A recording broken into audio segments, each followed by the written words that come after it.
real quick. Oh, he gonna get you. He gonna get it cute. You see, he gave you the quick cute. We honey. That was you. You like, man, what time is it? Y'all should know what's up.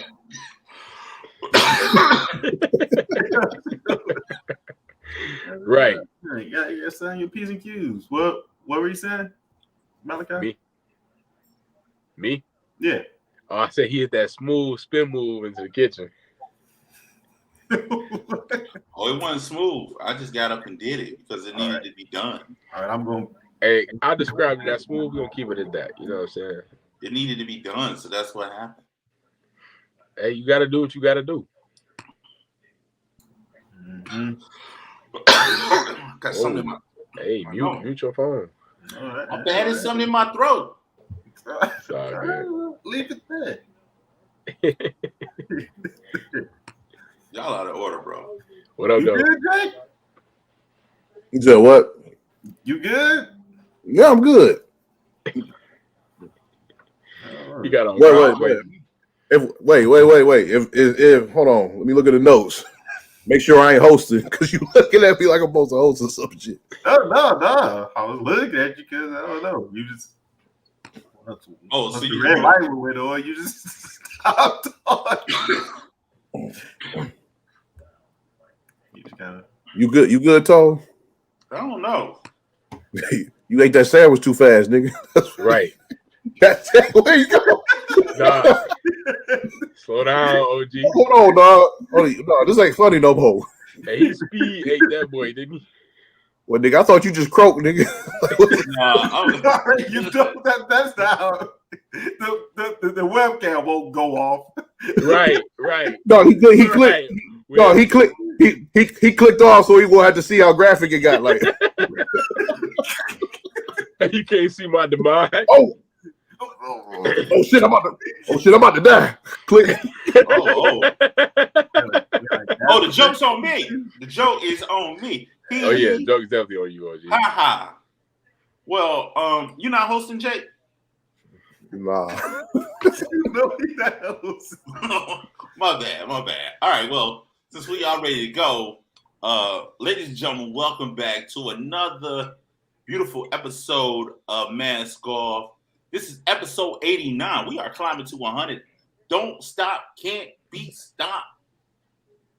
And it won't stop. I don't know what the hell that means, Malachi, but you got to figure it out. At the end of the day, this is Mask Off, episode 89. Today, the show's topic is called Mask Off. We getting downright heavy and heated about some things we talking about. And one of the main things we discussing tonight is mental health. With me, you know who I am on Big Tone. Everybody know who I am. Everybody know who the crew is. Up under me, let's go the way we normally go. Up under me is my right-hand man with the bullshit plan. Give it to him. What's up, Jake? What up, though? Like Tone said, we gonna talk about some heavy stuff tonight. Let's get it in. I'm 100% better from the ooh-wee from last week. So that's what's up. Let's go. Bullshit warning. Yes, Dan. Fuck you. Hey, Dan, be on it, man. It's already popping, man. As you can see, Dan. Bullshit warning. Yeah, man.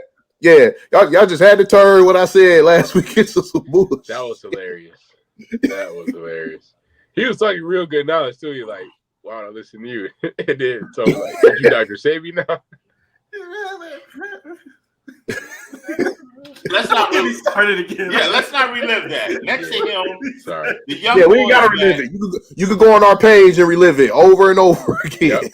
The young boy's back. Young Malachi in the building. Shout out to Malik. What's up? Malachi. I'm talking about Malik. Right. The disrespect. Right. Brother missed one live show and he come back get called Malik. Ain't that something?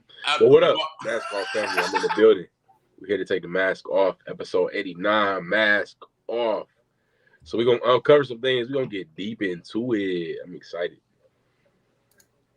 Yeah, my bad, Malik. Malachi. Damn, that guy was here, too. I should have told him he had to part. I appreciate that.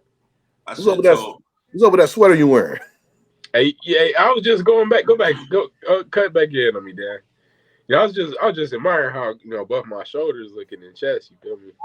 Just left the gym too, chest day. You know what I'm saying? So I'm feeling good. I'm feeling real prestige today. You feel me? So that is a nice sweater. Thank you. That is a nice sweater. Shout out to Malachi and his nice sweater. You know what I'm saying?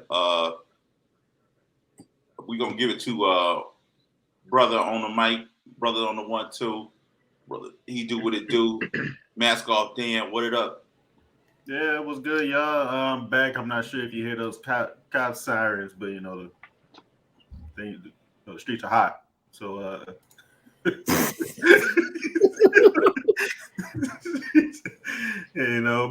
but I'm good. I'm all set to talk, mask off. We talking about our head space, that health space. Yeah. I'm definitely glad that the streets is hot and you safe in the house. That's most importantly. So, this is what we do. I started last week with talk time. We're not starting that way this week. We're gonna go to do our regular scheduled program and go straight into our motivational minute with the young boys. Shout out to Malachi. Let's get it. What up, though? Hey, coming in hot with it. Happy New Year. Today's motivational minute is about it's okay to not be okay. A lot of times when we're handling something, we're dealing with something, we're going through something, we feel targeted. We feel like we don't want to share that we actually have something that we're dealing with. When it's with these people that you need to share with, so they can help you get through your feelings, so they can help you compartmentalize your emotions better. So you don't want to blame yourself for going through something. So first note, it's okay, and that's a part of your growth. That's a part of the character that's building inside of you to even have these shortcomings and struggles. So face them head on, use the people around you, and know that it is okay to be okay, and it's going to get better as long as you keep pressing towards the mark. That's your motivational minute. Yo, that was powerful. I say that almost every time that you say something, but that kind of hit home because of the fact that, in my day growing up, I used to always feel like I wasn't supposed to show emotion. So me showing emotion was a sense of my ego that I didn't need any help from nobody because I'm going to figure it out on my own. Mm-hmm. And alluding to what you're saying, you can't figure out sometimes on your own. You need other people to lean on and you need people to support. So it's always good to have a good circle. And if you don't even have a circle, you have somebody who you believe in, who you trust. That's that person you can go to. So that's always a good thing to look out for. Hey, look, man, I just need to talk. If you could just sit there and listen, that'd be perfect. Yeah. Yeah, I mean, to that point too, sometimes that person is yourself too. Like sometimes you need to give yourself grace. Like that happens with me a lot where it's I need to what this is. All right, where I need to sit back and just tell myself like, yo, things aren't all right. like give myself that and just saying, yo, you aren't feeling okay. You need to seek out something. Not even just seek out help, or just you need to get some rest. You need to sit down somewhere. just as simple as that, and not constantly trying to force yourself to push through. Like no, we need to push because this is what you need to do. You need to get this, and this, and like not trying to be so hard on yourself, but really just saying, yo, yeah, it's fine, really meaning it, and really just you really give yourself that grace. That's good. Hey, that's really good because it's the grace. We are so hard on ourselves, and it's for the good because we have a good heart towards ourselves. But sometimes we push a little too hard, and we have to be aware and conscious of what we do need. And like you said, it starts with that honesty. You have to first be honest with yourself to say, okay, this is heavy. I do need help with this right here. You feel me? So it's okay. It's okay to ask for help because you get help at that point. You know what I'm saying? As long as you know the source is good, you're going to get the help you need. And if you go out and you seek help, there's always it's always more than one resource. You know what I'm saying? So say like you can't get what you need from somebody else. I mean, it's always somebody else that may be able to help you in a different way. You know what I mean? Don't stop asking. Yeah. Don't stop asking. Don't limit your resources just down to particular people, because the person that you may be going to may not be the right person you're going to rely on anyway, because they may not give you the right support that you need at that particular moment. Right. That's true. And it's okay. It's just okay. You be surprised, but even though like you just be surprised like how if you just like talk to somebody, they be anybody like come at someone seriously. You could be a friend, your parents, siblings, whatever. You be surprised like you like let them know what's going on with you, how they can sometimes they'll relate with you too. And, like that can make you feel even better. That can make you feel 100 times better about what you're going through. It's like, oh, I'm not alone in it. Oh, I'm not crazy. Oh, I'm not. True. You know what I'm saying? So that's so yeah. Very good point, Jake. That's exactly what I was thinking of earlier too. Because we everybody's dealing with something, you know what I'm saying? So even if it's not the exact same thing, it's like, oh man, I'm dealing with something that's on the other side of the block. You feel me? And this is how I do it. This is, you know, because you never know, and we are all handling something. And that's even people that's successful and they seem like their life is perfect. They're dealing with a lot of the same issues. They're just finding ways to get through them, you know, and get better. And we have to use these situations to our advantage and reflect on how we can get better and not reflect to regret, you know. Absolutely. That's absolutely correct, man. And, you know, sometimes, man, what we do, we stay stagnant. When we think that there's no help, you know, I can't rely on nobody, or I can't rely on myself. You know what I mean? So we get in a mode where we feel like we have no out. You know what I mean? There's always some out, and there's always someone there for you. And being so we getting into this, man, we starting to hit heavy. Let's just go ahead and before we go, Murphy, before we do that, let's get some comments. So we got anything popping in these chats? You know? Not yet. The mask off page, none there. And not in the plan of that one neither. And the Facebook, not the Facebook either. So yeah, no comments yet. All right, that's dope. Let's keep it moving. Sometimes it take a minute for people to get here. Sometimes they don't get here. Sometimes they get this. And either way it go, episode 89, mental health, mask off. Make sure you get it. Make sure you tap in and check out what we're talking about. So we're going to head right into our group discussion. In today's group discussion, man, like we said earlier, we'll be talking about mental health and what do we mean by mental health? You know, what are we going with this? You know, what's our point in bringing such a topic to light? You know, well, one of the things that I could think of, being as though the pandemic is heavy, we're dealing with a lot of things. A lot of people are hungry. A lot of people are misguided. A lot of people are suffering in so many different ways. So we wanted to talk about not just a physical illness, but also not just an emotional illness, but we're talking about the mental illness and the mental health and what we can do to tamper into that and kind of work on some things when you got to do some self-reflecting. I'm going to give it to the young boy. He got an emotional story he want to tap into. I'm going to give it to him. Boom, let's go. Thank you, OG. Yeah, so I went to Bradford Academy in Southfield, Michigan. And I was on the track team there, and track team and cross country team.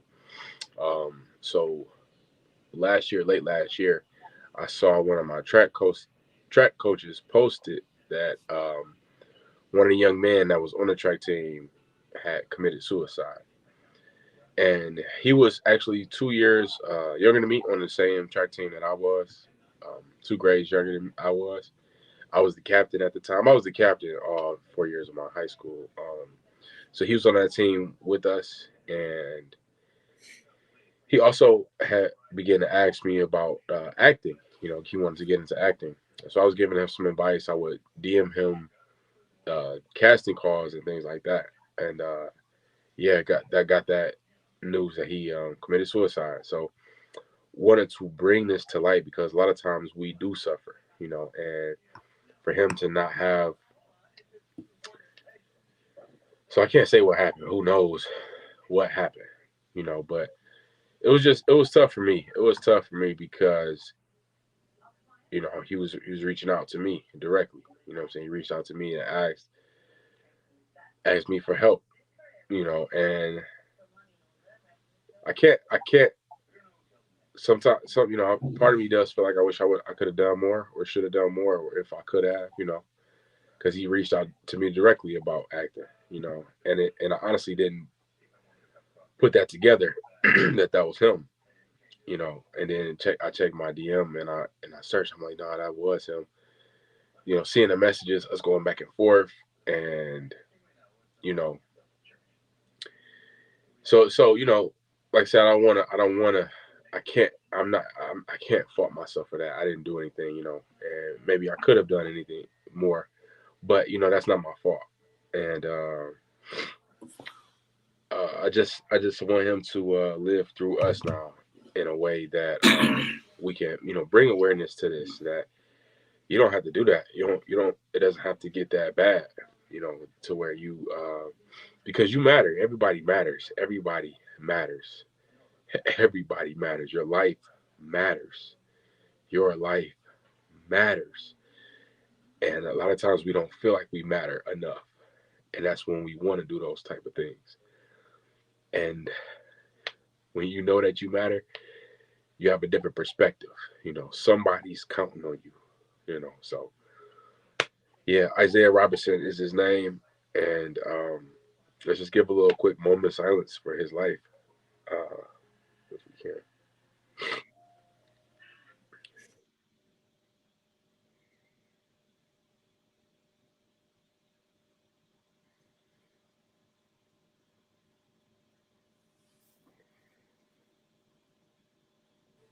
All right, cool.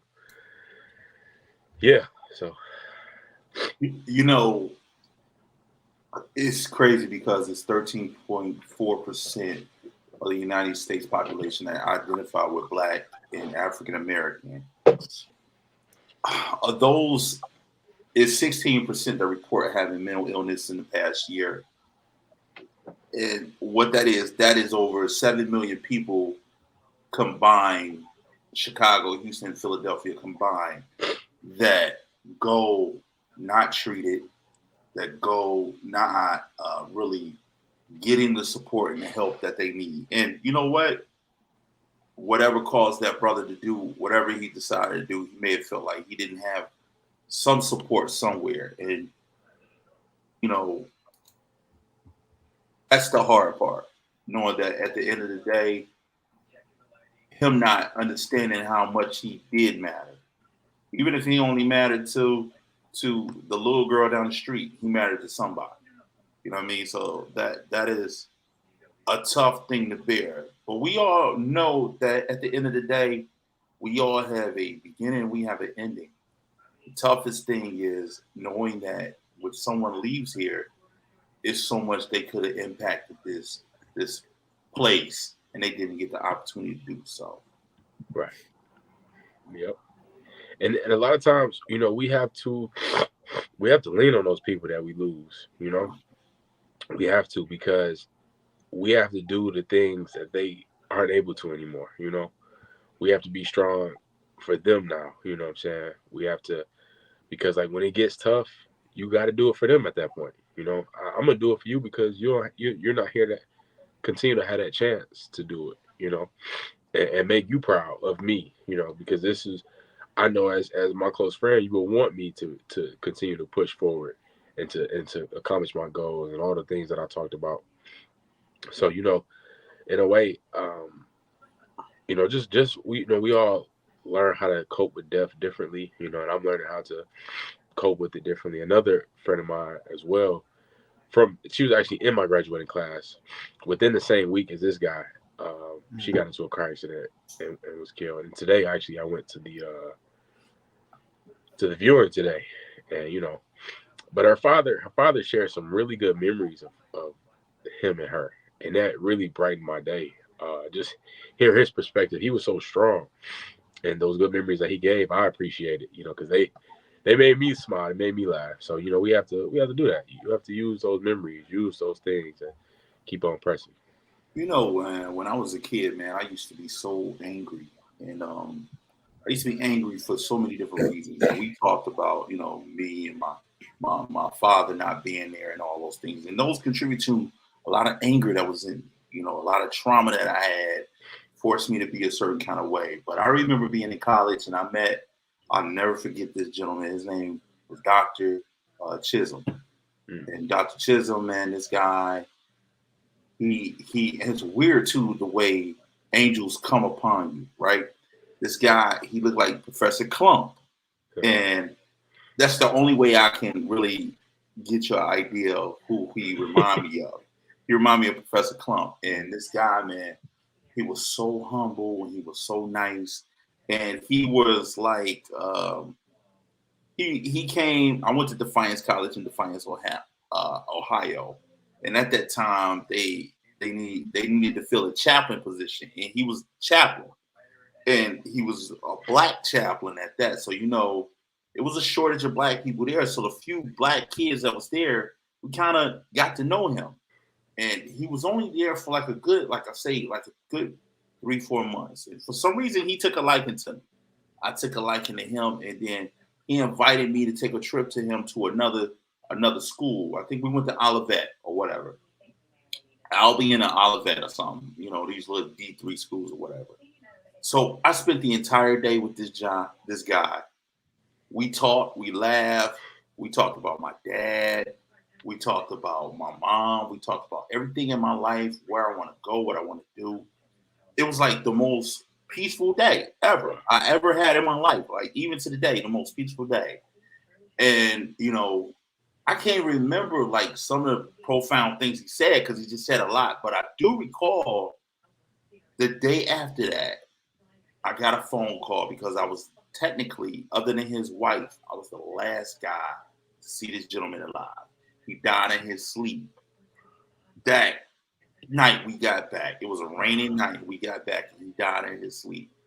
And I'll never forget it. Like, I spent this whole day with this guy. And I just looked at it like, God, that was a sign that, like, I was going through so much heavy shit. Like, I was feeling like that. I was feeling like I wanted to end it all. Wow. I was with my first girlfriend and we was going through some stuff and I was feeling really depressed. Yeah. Like, I wanted to just off myself or whatever. And so then this guy, he spent his whole day with me. And it was like an angel was sent to me. Right. And then he was called back up after he did his job. So that always stuck with me. You know what I'm saying? Because you got to hold on to that.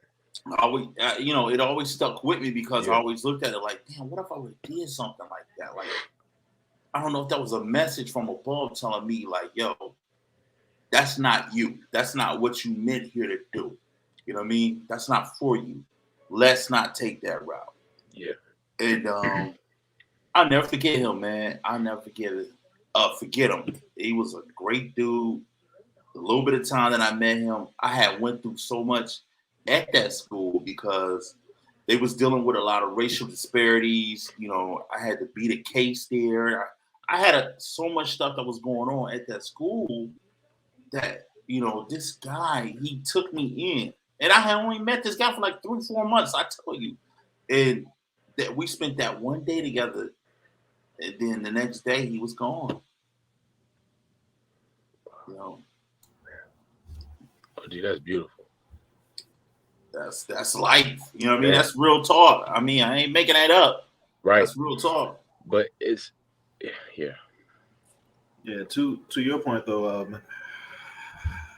I like that as well. Like you said something about you want to have like you get this feeling of you still want to like do your work and like have them live through you, which is something that kind of spoke to me as well because that happens a lot. I mean, we've been talking about like this whole mental health thing just within like the Black communities and stuff here too.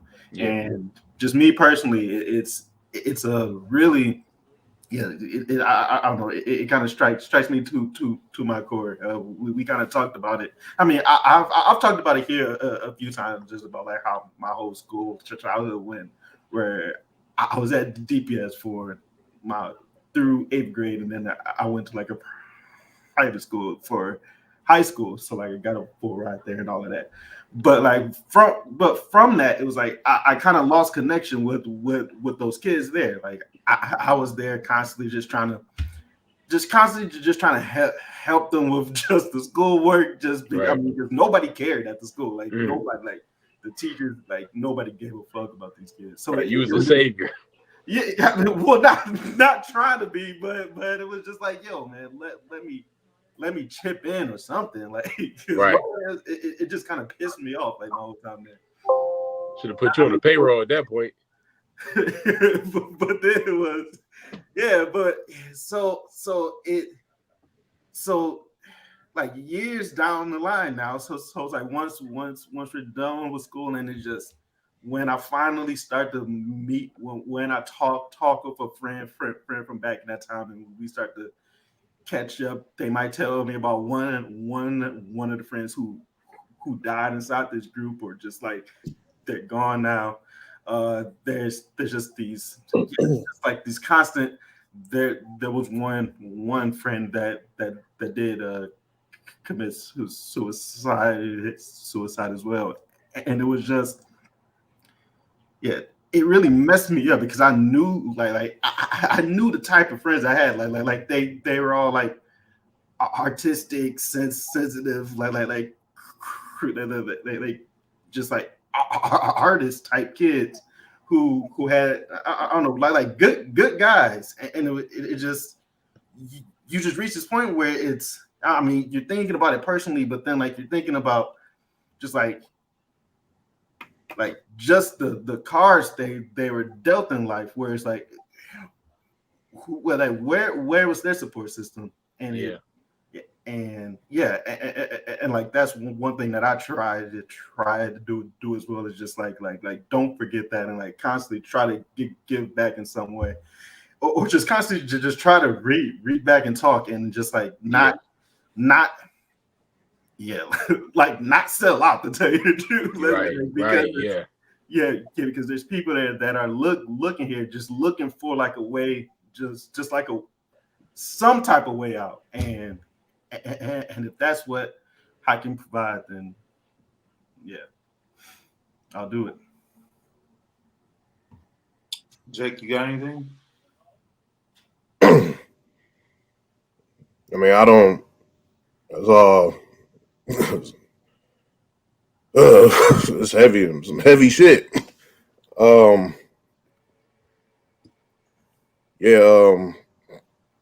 Like to all y'all's points, is just I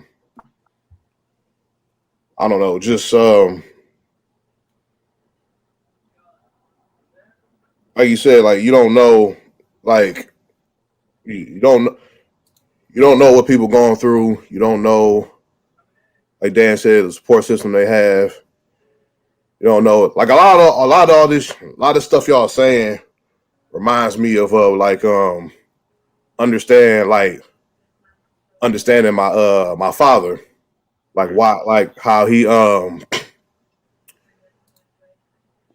why he was so, why like he was like angry and bitter all the time. He seemed angry and bitter all the time, and I'm feeling like some of those effects today. Probably like a little mini PSTD from dealing with him or whatever. But like, like going understanding him, there was a lot of times where he, like I said, like there was a lot of times like where he would, like, I don't know, I'll see him like crying like to himself sometimes, like crying. I remember like the first time I saw him, cry was the day he met his mother, because he was like, because he thought my dad didn't have any he didn't have his parents growing up. He thought he was an orphan. he didn't meet his parents. He was like almost 50. First time I saw my dad cry ever was like when he met his mother, and he was just in tears. And I like whoa, that blew me away. And you know, and then after that, sometimes I'll catch him like crying to himself. You know what I'm saying? Like he'll be in the basement at home, and he just like sometimes he's just like crying. And I asked him like, "What's wrong with him?" He said, "Nothing, nothing." You know, and but he had a lot of pent up frustration from his past.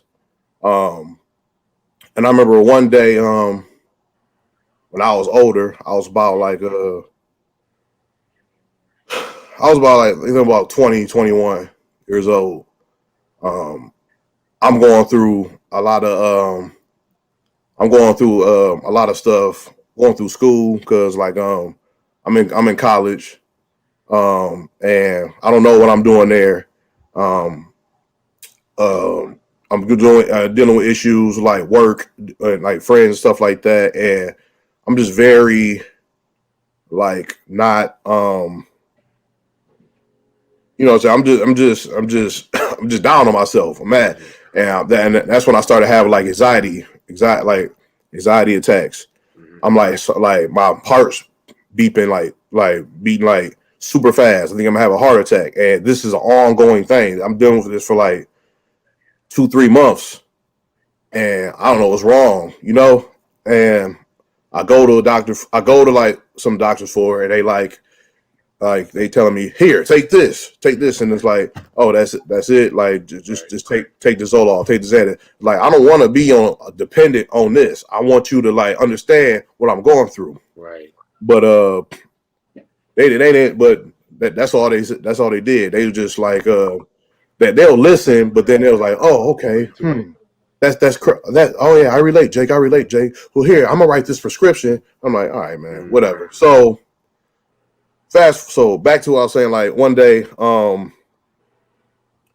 don't know, because like I was having a lot of anxiety attacks, and I'll go to the hospital, and I'm like, what's wrong with me? And like my parents like found out, and it's like, what's wrong? Like, what's wrong with you? Like, are you okay or whatever? My mom's worried about me. And I remember one day I drive home from work. My dad, he's sitting on the bench on the side of our house. He's smoking a cigarette, and he looks at me like, yo, what's wrong with you? Like, you okay? And like I just broke down in his arms, like just cried. Just broke down in his arms, cried. I was like, he was just telling me like it's okay. He started crying too. And we just like, yeah. Like it was crazy. And like that was the first time I felt good in a long time when he did that. Like he just like he embraced me. It's like my dad embraced me, and I was like very I just felt relief. I felt like I'm not crazy, like there's nothing wrong with me, like he got me. And up to that point, like, because like I said, like my dad was always like super mean and bitter, and like we butt heads a lot, stuff like that. And with that moment, that made me realize like yo, he got my back. He actually has my back. Like, you know, I could reach out, you know what I'm saying? I could talk to him, like, you know. And then a month later he died. He died like a month later. So yeah, that messed me up even more. But I had to but I learned that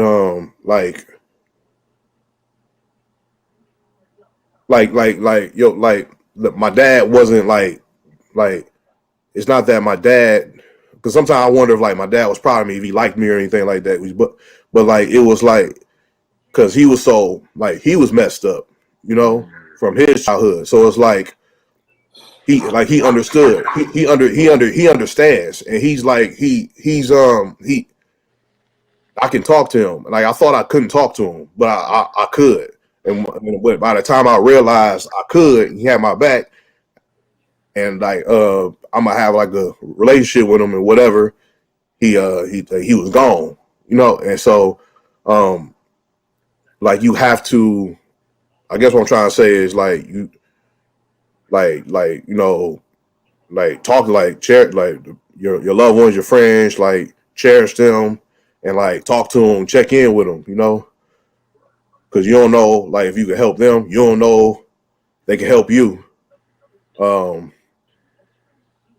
was kind of all over the place a little bit, but really good. That's good, Jesse. But it was yeah.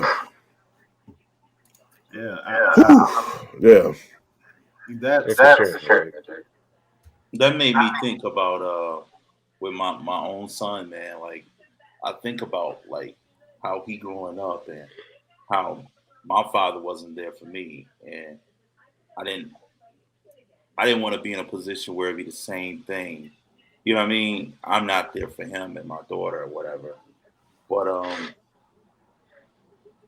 I don't know, man. Like that conversation really touched my spirit right there. It really did. It really did. You know what I mean? Yeah. And, the conversation we have in the day, man, this isn't something that's phony. This is something that's fake. We really wanted to start this new year off coming from all different angles, and we want to sow a more well, we're already humble, but I guess in a sense we want to show a side that you guys haven't seen about us. Yeah. Maybe don't know about us. You know what I'm saying? So with this mental health issue, we really want to cover some things that can correlate to what's going on. And one of the things that I want to get on topic with, and I know we still on topic, but I want to talk about how I want to expand on a little bit the mental health and the therapy culture in the Black community. Is it there? Are we represented? Are we not represented? How do you feel about that? Like, let's tap into that. What's up, Malachi? Yeah, I think I definitely think if we talk about the Black community, first of all, we are the minority. So within that, there's a small percentage of us that are okay with that. We're okay with seeking help, that do have the proper things. Then you have the percentage of people that either don't know where the resources are, can't afford the resources, or they don't want to. And it's a lot of, in my opinion, it's a lot of people that are in that mark of they don't want to. More so people in the hood. Because when you're in the hood, you have a lot of trauma that you deal with just naturally. Seeing people get shot, seeing people get robbed. A lot of that stuff is traumatic. We need to help. We need help with a lot of those situations, but it's frowned upon sometimes in those communities. So you don't need that. Or people don't even think about it. You know what I'm saying? They just try to use other substances to cope and keep it moving. But we do need to invite it more into our culture, into our lives, and make it a more of a normal thing that it's okay to get some professional help, even if they are outside of our race. You just need someone professional that can deal with these things, because a lot of these things are it's a chemical thing going on in your mind. You know what I'm saying? So you want to get those things kind of settled, chemically. You know what I'm saying? So it's okay to look out. And yeah, I think it's not looked at like it needs to in the Black community. So let's make that a little more open. One of the things that you mentioned too that I think that a lot of people go and really don't look at is the fact that we start self-medicating ourselves to hide and mask the trauma in which we don't want to necessarily see or experience no more. Yeah. That comes with drinking, that comes with smoking, that comes with getting high, any kind of way you get high. We start doing those things because we grow up with so much trauma and PTSD, as Jake mentioned. We don't want to experience that. So it's not just about getting high just to get high. The shit gets glorified, but for real, a lot of people are masking a lot of issues that they don't want to talk about, don't want to get out. So they figure this is an opportunity, or this is a way where I can escape everything and zone out for like a good couple puffs or drink for a good solid time. But when you come off that high, those issues are still there. You know what I mean? Yeah, still there. One thing that in our community that kind of be getting on my nerves as far as mental health is like we just like and it's not even just with mental health. It's just like with other stuff too. Like just anytime you try to like I feel like like when you're trying to help yourself or when you're trying to just better yourself, do something, or just take care of yourself. You get looked at as like you weak or you're they try to clown you. They try to say all you need is like and they'd be like all you need is religion. God should got you. God got me, all that. And I'm like, nah, bro. Like it's it ain't that simple. And you need more than just like sometimes like you need more than just like I ain't trying to say knock your people's beliefs or anything like that, but you need more than just religion. You know what I'm saying? You need someone to listen to and to actually like, relate to you and actually like really break down what is happening to you, why you're doing this, why you're feeling this way, why are you making these decisions, why are you reacting to these things. You really need that. And we need to stop doing that. We need to like really we need to like really like put our guards down, because we always have to be on guard. We always got to be on guard. We conditioned to just always, you know what I'm saying, just be tough, be on guard, you know what I'm saying, because you can't be weak out here. Right. You can't show weakness, but like you have to, but and some you have to like be vulnerable in order to like really better yourself and be stronger. Sometimes you gotta be. Sometimes you gotta like show that you're human, show that you're have emotions, show that you're weak, so you can get stronger.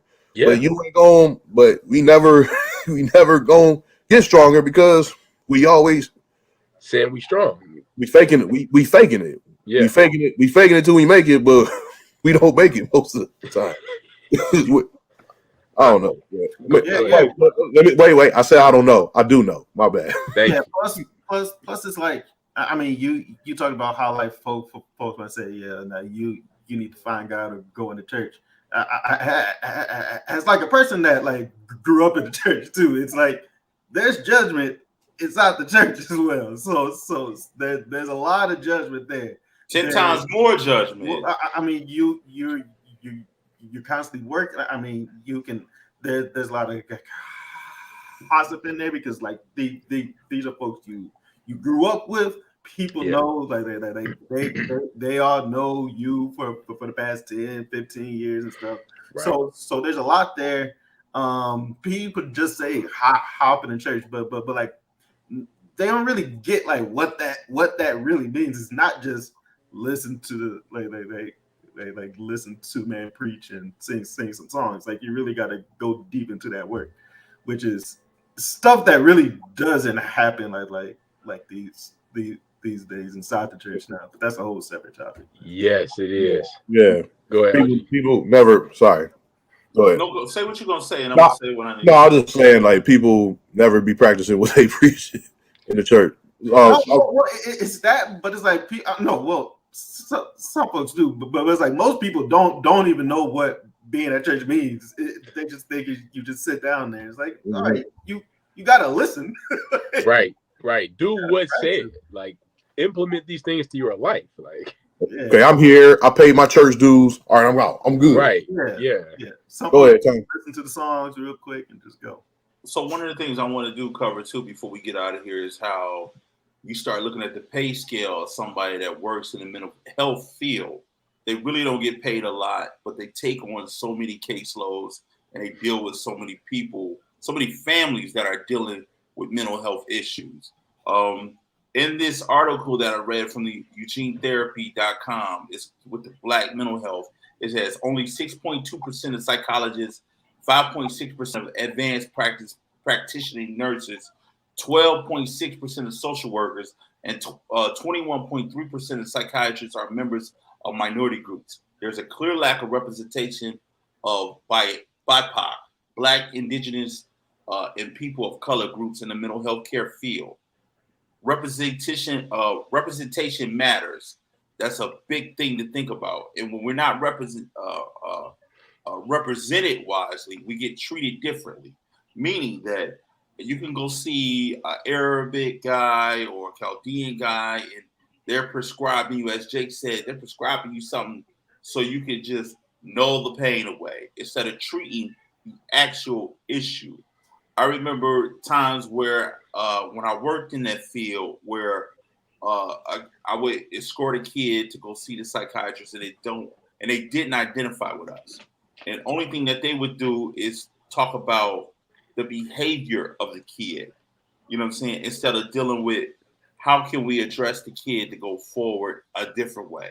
You know what I'm saying? Right. So these are some of the things that you're dealing with in the mental health field when it comes to therapists, so-called therapists. They deal with more paperwork than they actually deal with being a therapist or a counselor. You know what I mean? So when you think about how this field itself, social service, it really don't help the problem. It don't help the problem because it's not designed to help the problem. Mm-hmm. It's not designed to help what the issues are. It's designed to keep the paper pushing and the pills popping. You know what I mean? So that's my perspective on that. You got anything else before we close up, gentlemen? Yeah. You want to talk about how you cope with stuff? How we cope with stuff. All right. You want to start first? Yeah, First. How you cope? Yeah, I mean, it's just walking through it like you said, like a lot of the folks here, like we don't seek out the help that we need, or we don't really work on things like that, and it's just for me personally, it's kind of like the way I cope with most of the things in my life is I pull up a bunch of websites. I search and I just read it till I can't read no more. But it's one thing that I did want to say, that it's not just one. You just constantly think it's like, all right, you'll go here and then you're fixed. But it's really not that. This is kind of like this constant journey you're on of just like growth and just trying to just consistently have these breakthroughs and consistently working on yourself, which is kind of where I started to I've just now started to really realize that these past like few years, like past 2 years or so, from just like work that I've started to do just in the past 5 years or so of just consistency there. I know personally for me it's been I remember coming right out of school, so I'm back here. I'm like back at work, and I'm just, I get like a job, and I'm thinking, all right, so this is me now, and like I just wanted, and like I denied myself to the fact that I wanted to like perform and do all these things. I did not know I wanted to tell you the truth, but so I just kind of dug in there, and for like that whole first year, I was like miserable just about it. Just like going to work, it was like work, and then I went back home, and it was work, went back home. And now looking back at it, it was like that was like a real depressive state. I was like really depressed there, not like inside the terms of like just being like consistently sad, but I just remember of just like not feeling it, nothing, just numb. Like when bad things happen, like I didn't really react to it. When good things happen, I didn't react to it. I was just inside this same like gray space this whole time. Mm-hmm.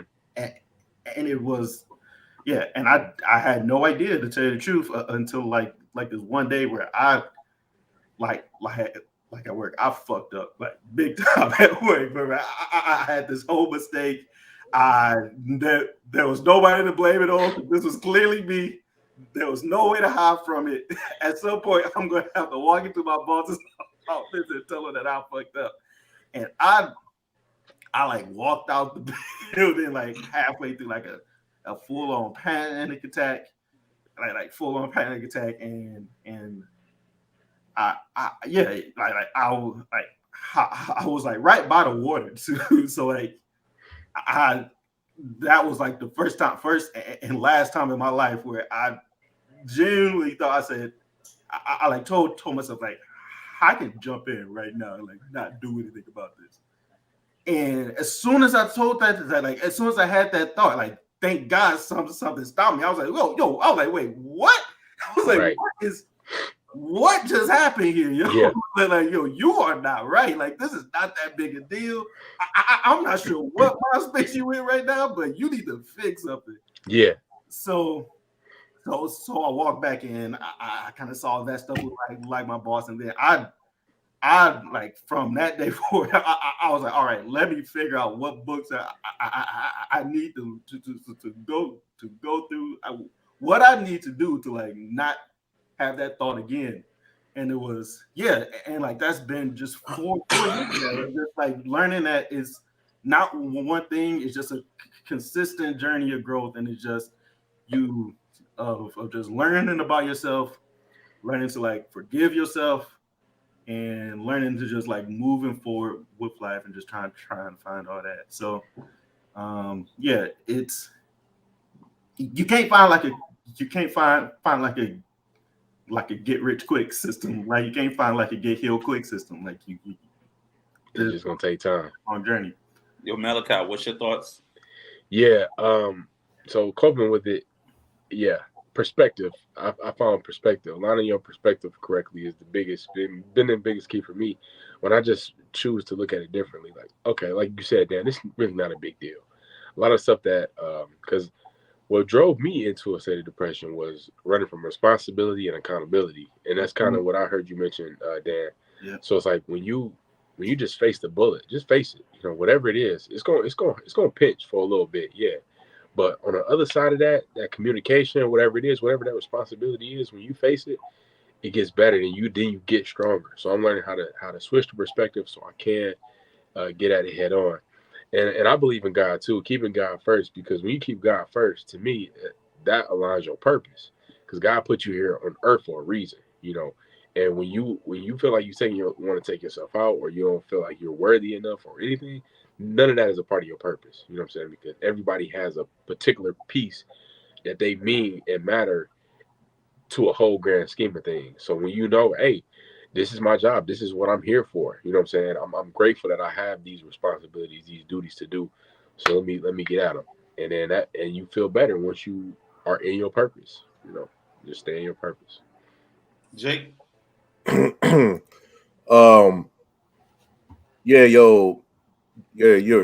mind state. I agree, Malcolm. Your mind state is definitely what is what is going to is a good way to cope with everything, because like and it's very simple, but it's also hard, especially like when you because sometimes you kind of condition your mind to just think negative all the time. Yeah. And then you so used to thinking negative that you can't really come out of it. You know what I'm saying? It's just it's like when you constantly beat yourself up all the time, you know, you got it's so like you have to battle that, but you're like, yo, just like for example, when I kept being like, I always say I don't know. I'm fighting that, like, yo, you do know. I know what I'm talking about. Yeah. So, and it's just everything. Just like they really say like it's like, but like how you think really can really impacts like how you think going into something really impacts like how it's going to pan out, or how you think it pans out. Like just today when I was at work this morning, and you know like people are talking or whatever, my coworkers talking, whatever, customers. I'm like, why aren't customers responding to me? Like I'm starting to get mad and stuff. I'm like, coworkers talking, but I'm just like, you know what? Relax. Like just be cool, man, and just like, wow, just don't get mad. Just like be cool. Just have a good attitude. Yeah. And then once I did that, everything was cool. Like, all right, like people responded or whatever. But like that's just a small example. But that's how you have to like be. Like sometimes a lot of stuff ain't falling into place because of you or how your mind is, and you gotta snap out of that. So that's one coping thing. Another one is as far as like for depression or anxiety or whatever, like when I first started going through anxiety, depression, I was and I started going to like support groups because I wasn't really feeling what the doctor was saying. They just trying to dope me up, and I'm like, no, I'm good. Like we got to get to the bottom of this. So I did that, and I met so many different people that were like that are going through the same things as me. Some going through worse as me, but we are all the same because we're all like we're kind of like we're kind of like beat up, we're emotionally beat up, you know. And I learned a lot and realized like I'm not alone in this. I can talk to people. That sounds like me. I'm starting to understand about myself more. The more I understand them, and also and when you and hearing other people's problems, I'm doing compare and contrast. Like, damn, like he got a real bad. Yeah. And then and I'm like, what am I bitching about? Right. You know what I'm saying? So not to say like what I'm feeling isn't worth going through all this, but it's just like you realize that it's not as things could be worse. Yeah. You realize things could be worse, but even for that person that got it worse for you, things could be worse for them. You know, so I suggest like support groups. I suggest that help too. But anytime, you know, if you can't afford therapy, there's free support groups out there. You just search for it, you know. Yeah. Some of some of my coping skills have been it's been inward, and a lot of it like my anger, a lot of ways I dealt with that was through poetry. And I used to be real big back in the day on the poetry scene, and a lot of my poems was very volatile, you know what I mean? But I learned to express myself in a way in which I'm not harming myself, and not only that, I'm not harming somebody else. Yeah. You know what I mean? So I learned how to deal with a lot of my emotions through my art. You know what I mean? So not only that, I start doing creative things. Like one of the main reasons why I started taking up improv is because I needed an outlet, or I was going to explode. You know what I mean? That's how I felt. I just felt bottled up inside, and one way to let it out was just to get on stage, and get it out of me. You know what I mean? Whatever the emotion is, you know what I mean? I was able to release. So you know, you find beauty in the small things you can do too. Sometimes you don't have to go to somebody else. Sometimes you could just look inward, and if you can't look inward, I suggest you look for somewhere else also. You know what I'm saying? But Daniel brought up a funny memory I have. It's not even funny, but when I was working downtown, they was talking about when a young girl jumped into the river. You know what I mean? And I never forget this story, man, because of the fact that she spent her whole 2 days on social media crying out for help. And I just want to point out that if you know somebody, you got to look at these signs of what they telling you. You know what I mean? Some people don't show signs, but some people do. You know what I mean? If someone's crying out for help, they lost somebody, they grieving tremendously, and they doing X, Y, and Z. You drop what you're doing, you get there. You know what I mean? So Justin, that's the same point. There was a young man too that they did that, because I know that one like she walked through like the whole day, like the whole 2 days there, but it like there was like a news post on like this young man, like high school kid who was doing that, just like making these posts on like social, and like then like he decided to like drop his mixtape, which sounds weird, but it's like he decided to like drop like his mixtape, then like he jumped in as well. So like I like watched that, then like I clicked on the stuff he made, and like the stuff was good. It was just which and just that whole thing just kind of broke. It was very eerie. Like it's just like they're just reaching out for help, and it just messes up. It really tugs at you. Yeah, it tugs at you because like I watched the whole social media thing with this young lady. It was just eerie knowing that you watch her last moments on this earth when so many people could have touched her in a different light. You know what I mean? And you know, she had a plan, and that's another key signs too. When they start talking about plan they putting together, that's when you on real high alert about what that person's going through and what help that person needs. Yep. You should be trying to formulate some type of plan to get to that person. You know what I mean? Because when they start making a plan, they come into their mindset that this is it. You know what I mean? This is it. Yeah.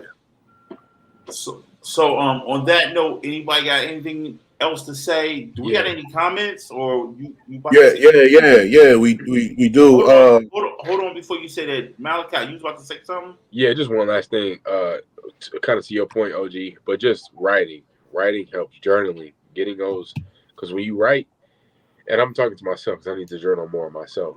But when you write, it gives you time to reflect, and when you can reflect, you can properly compartmentalize what it is for what it is. Yeah. So right.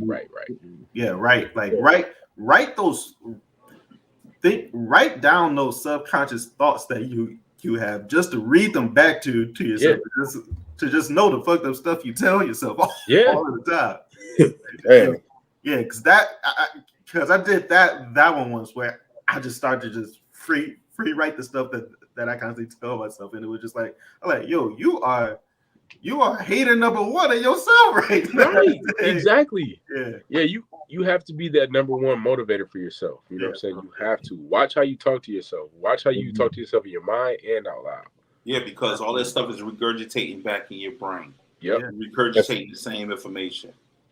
And find an outlet is also important to Tone, because what Tone said earlier, improv is kind of like, I found improv kind of like through anxiety as well, because I was just trying new stuff, and improv is one of the things I did, and it stuck, and I ain't had no anxiety problems in like about over almost 10 years. So, oh man, that's beautiful. Through the art, still got to work on the mental stuff, like the subconscious thoughts and all that stuff, but the all that stuff, anxiety got that under control,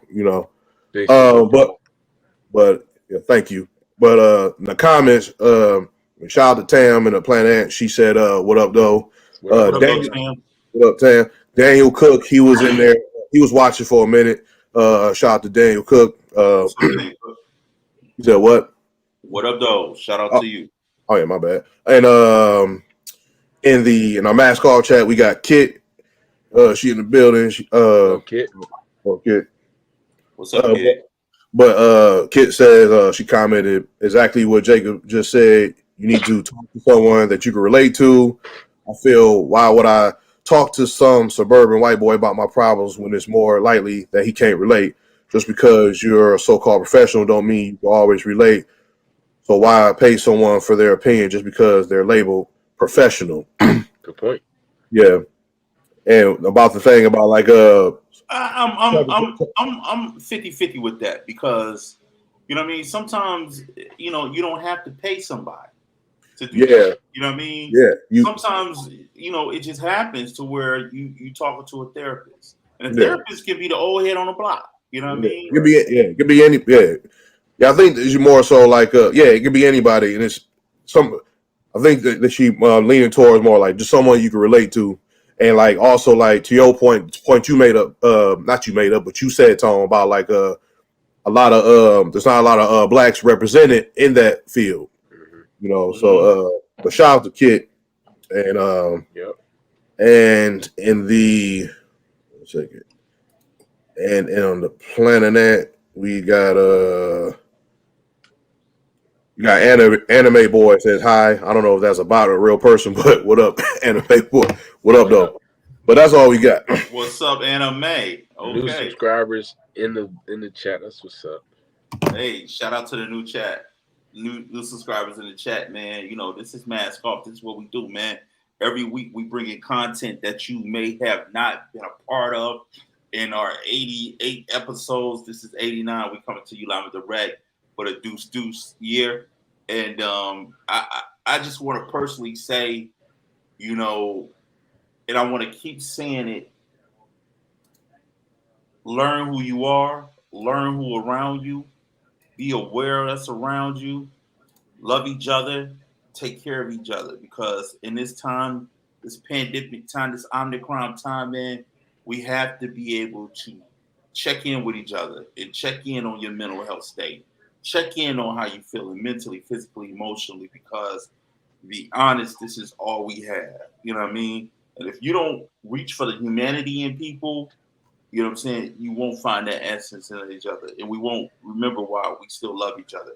So always find a moment to take care of each other. Call Call somebody you haven't spoke to in a long time, just to touch bases. Hey, look, I was just thinking about you, and I wanted to just hear your voice, make sure you're okay. You don't know how you could touch somebody's life without even knowing you doing that. You know what I mean? Anybody else got anything to say before we roll out of here? What's up, young Malachi? Good. Jake? Good, man. Dan? I'm good. No plugs. Every Thursday, same old. Not same old, but every Thursday, 8 p.m. at the Prosper Center. You know, All right. $10. If you in the Troy area, look out for Big Tone doing Dinner Detectives, and they'll be popping this month in February. That's if you're in the Troy area. Look for Dinner Detectives. Go on the website, dinnerdetectives.com. Look for us. We're at the Embassy Suite. Go ahead, Jake. Oh yeah, come plug the Blind Pig Ann Arbor doing a mic out there on Monday, 8:00. This Monday? Pull up, yeah, this Monday, 8:00. So pull up if you want to make that drive, pull up. It would be greatly appreciated. But if not, whatever, I understand. But if not, next night, Mark Ridley's Comedy Castle, 7:30, the Comedy Rumble, 30 comedians. They got 90 seconds to tell jokes.